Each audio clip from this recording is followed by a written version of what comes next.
Bonjour, alors aujourd'hui j'ai le plaisir de vous annoncer la sortie d'un nouveau livre. C'est un récit court, il s'agit de L'Empereur dont on peut voir la couverture là.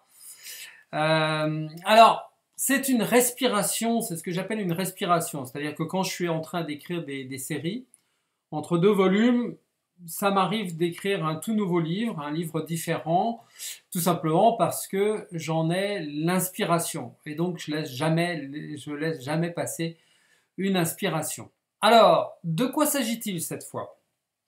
Alors, dans le cas de l'empereur, il s'agit d'un homme, d'un professeur d'université qui enseigne l'histoire militaire, donc à l'université, qui se retrouve enlevé par des aliens qui s'appellent les Mons, et il se retrouve dans une galaxie lointaine, dans un contexte complètement clos. Il s'agit d'une station orbitale apparemment. Et là, tout d'un coup, il se retrouve à être traité comme un empereur par ses kidnappeurs.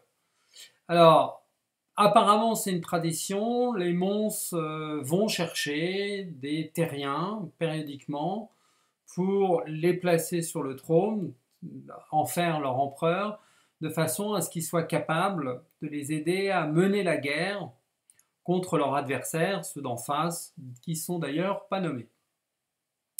Donc notre professeur d'université, comme ça, du jour au lendemain, il se retrouve dans un contexte totalement étranger, totalement différent, où tout le monde lui dit Votre Majesté, où il semble avoir un pouvoir illimité, sauf qu'il n'a pas le droit de quitter la station, en fait il n'a pas le droit de faire ce qu'il veut, il doit simplement remplir la charge de l'empereur.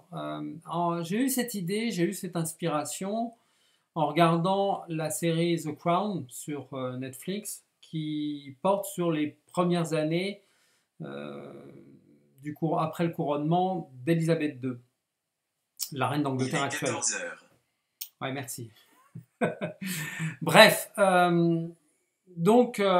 j'ai eu cette idée à ce moment-là d'essayer d'exprimer le poids de la couronne, le poids de la charge, de la responsabilité qu'on a quand on se retrouve tout d'un coup, même quand on y a été préparé, quand on se retrouve souverain d'une nation obligée d'assumer les responsabilités. Et là, lui, il n'y a pas été préparé. C'est du jour au lendemain. Donc c'est toujours pareil, c'est cette espèce de mise en abîme, de mise en vertige, de qu'est-ce qui se passerait si qu'est-ce qui se passerait si vous vous retrouviez dans la situation de ce brave type, obligé d'assumer une responsabilité qu'il dépasse complètement, qu'il n'a pas envisagée, qu'il n'a pas demandé, et qui tout d'un coup se retrouve à la fois prisonnier et souverain d'une nation dont il ignore tout. Donc, quand j'ai eu cette idée, j'ai décidé de lui donner sa chance. C'est un récit relativement court, il y a quand même 12 chapitres. C'est mon style habituel, mais j'espère que vous apprécierez. Évidemment, comme d'habitude, les apparences sont un peu trompeuses.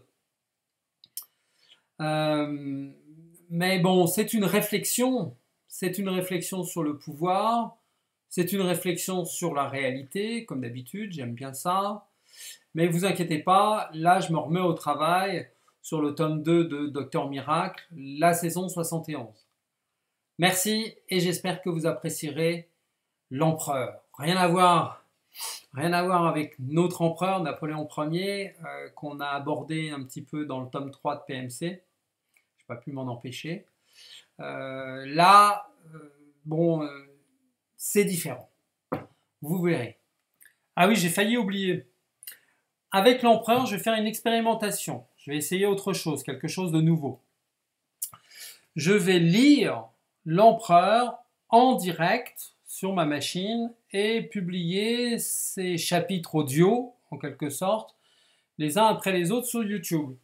Donc si vous voulez vivre avec moi cette nouvelle expérience, où je vais lire mon livre, alors évidemment aussi, je ne vais pas me contenter de lire après chaque chapitre, je vais faire un peu, pas une explication de texte, mais je vais donner un peu les à côté, qu'est-ce que j'ai essayé de dire dans ce chapitre-là, quelles sont les parties que j'aime particulièrement, la documentation que j'ai utilisée, etc., etc. Enfin bon, quelques suppléments que le média permet. Voilà, je vais lancer cette opération très prochainement.